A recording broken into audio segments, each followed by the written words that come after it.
कर्नाटक में एसआईआर को लेकर जमकर राजनीति हो रही है। एक तरफ जहां एसआईआर को लेकर राज्य के गृह मंत्री प्रियंक खरगे ने चुनाव आयोग से कई सवाल पूछ डाले हैं, तो वहीं दूसरी तरफ सीएम डीके शिव कुमार चेतावनी देते हुए कहते हैं कि एसआईआर प्रक्रिया में सभी लोग भाग लें, नहीं तो वोट का अधिकार छिन जाएगा। ऐसे में सवाल उठता है कि कर्नाटक में एसआईआर कब से शुरू हो रहा है।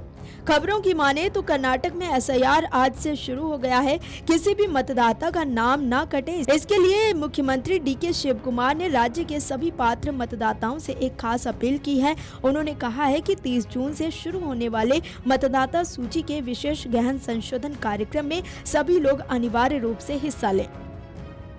मुख्यमंत्री डीके शिव कुमार ने चेतावनी दी कि अगर तय समय के भीतर फॉर्म जमा नहीं किया गया तो वोट देने का अधिकार खत्म हो सकता है।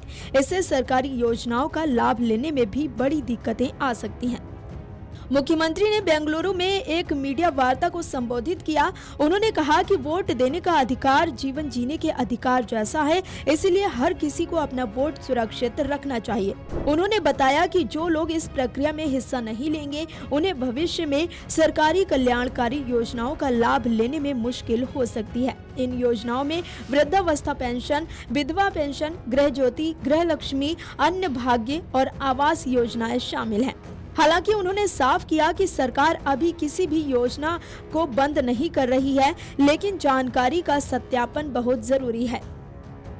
डीके शिव कुमार ने जोर देकर कहा कि ये नियम हर नागरिक के लिए है, चाहे उसका पद कुछ भी हो। उन्होंने कहा कि भले ही मैं कर्नाटक का मुख्यमंत्री हूं, लेकिन मुझे भी ये फॉर्म भरना और जमा करना होगा। अगर मैं ऐसा नहीं करता हूं, तो मेरा नाम भी मतदाता सूची से हट जाएगा और मेरा वोट मान्य नहीं रहेगा। Today, the SR has started from my house, being the first representative of the state, the Bangalore South District, and from Ramnagara, my officers came. I have signed the form. All of you, I request you to see that you retain your voter list, and if you doesn't have your voter list on record, tomorrow you may find difficult to get the benefits from the government. This is the decision already taken in various states. So we are going to give the facilities or the guarantees or whatever the pensions or any program from the government only if he is a voter of Karnataka and a resident of Karnataka. हालांकि आपको बता दें कि ये विशेष अभियान 30 जून से 29 जुलाई तक चलेगा। इस दौरान चुनाव आयोग की तरफ से नियुक्त बूथ लेवल अधिकारी यानी कि बीएलओ घर घर जाएंगे। वे मतदाताओं को छपे हुए फॉर्म देंगे, जिसमें मतदाता सूची की मौजूदा जानकारी होगी। हर व्यक्ति को अपना अलग फॉर्म भरकर उस पर अपनी नई फोटो लगानी होगी और इसे 29 जुलाई से पहले जमा करना होगा। अगर कोई व्यक्ति घर पर मौजूद नहीं है, तो परिवार का दूसरा सदस्य उसकी जगह फॉर्म पर हस्ताक्षर कर सकता है। 5 अगस्त को मतदाता सूची का ड्राफ्ट प्रकाशित किया जाएगा। अब जान लीजिए कि प्रियंक खरगे ने चुनाव आयोग से एसआईआर को लेकर कौन कौन से सवाल पूछे हैं।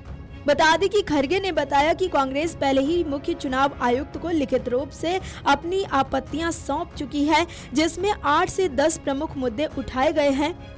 उन्होंने कहा कि हमने कई बिंदुओं पर स्पष्टीकरण मांगा है। इनमें यह भी शामिल है कि चुनाव आयोग तार्किक विसंगति से क्या आशय रखता है, किसी मतदाता का नाम किस आधार पर मतदाता सूची से हटाया जा सकता है, यदि किसी मतदाता का नाम हटाया जाना है तो उसे कानूनी नोटिस दिया जाना चाहिए, यदि कोई विवाद हो तो संबंधित व्यक्ति को सक्षम न्यायाधिकरण के समक्ष अपना पक्ष रखने का अवसर मिलना चाहिए।